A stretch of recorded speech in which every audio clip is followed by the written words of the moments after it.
সমস্ত বাংলাদেশের বিএনপির নারীদের অগ্রাধিকার পাওয়ার মতো যিনি সমস্ত বাংলাদেশের নারীদের নিয়ে কাজ করেছেন, প্রত্যেকটা জেলায় জেলায় থানায় থানায় গিয়েছেন, সমস্ত বাংলাদেশের নারীদেরকে যিনি এক নামে চেনেন, আগামীতে নারীদের মূল্যায়নের জন্য যার আমরা মনে করি সর্বোচ্চ যার হাত সম্প্রসারিত থাকবেন, আজকের প্রধান অতিথি মহিলা দলের সংগ্রামী সভাপতি জনাব আফরোজা আব্বাস, উপস্থিত বাংলাদেশ জাতীয়তাবাদী দল। আমরা যেটুকু দিতে চাই নারী হিসেবে, আমরা যাকে খুব কাছে পেয়েছিলাম আজকে উনি আমাদের মাঝে নেই। আমরা কি হারিয়েছি আমরা তাও জানি না। সেই আজকে আমি সমস্ত আমার শ্রদ্ধাঞ্জলি আমি দেশনেত্রী বেগম খালেদা জিয়া, আমাদের নারীদের অগ্রদূত বাংলাদেশের তার উপর ন্যস্ত করলাম। প্রিয় বন্ধুরা, গিফট টু গেইন 2026 সালে নারীদের প্রতিপাদ্য বিষয় হচ্ছে গিফট টু গেইন। সফলতার জন্য যে আপনারা আমাদেরকে দিবেন, কতটুকু আমরা পেয়েছি। অতীতে আমরা দেখেছি আমাদের নারীরা প্রচন্ড অত্যাচারিত হয়েছে, জেল জুলুম হুলিয়ার মধ্যে থেকেছে, মামলা মোকদ্দমায় জর্জরিত হয়েছে। আজকে বাংলাদেশ জাতীয়তাবাদী দল রাষ্ট্রীয় ক্ষমতায় অধিগ্রহণ করেছে, রাষ্ট্রীয় ক্ষমতার দায়িত্ব গ্রহণ করেছে। বাংলাদেশ জাতীয়তাবাদী দল সব সময়ের জন্য নারী বান্ধব একটা দল।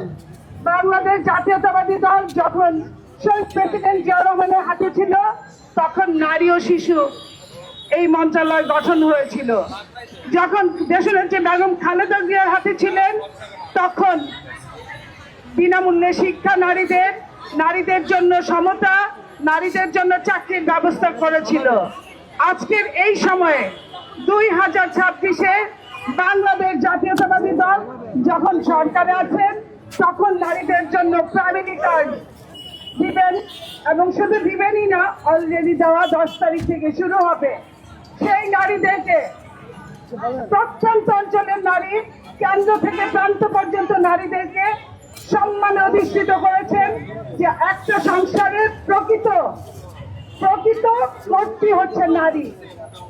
নারী যদি চায় তার সংসার ভালো থাকে, নারী যদি চায় তার সংসার সুখে থাকে, নারী যদি চায় তার সংসার শিক্ষায় শিক্ষিত হয়। সেই জন্য নেপোলিয়ন বোনাপার্ট বলেছিলেন, আমাকে একজন শিক্ষিত মা দাও, আমি তোমাদের শিক্ষিত জাতি দিব।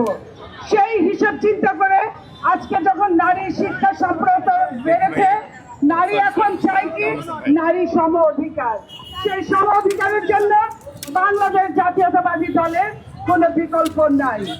বাংলাদেশ জাতীয়তাবাদী দল নারীকে সম্মান দিতে জানে, বাংলাদেশ জাতীয়তাবাদী দল নারীকে মূল্যায়ন করতে জানে, এবং সেই মূল্যায়নের জন্য যিনি এখন আমাদের সামনে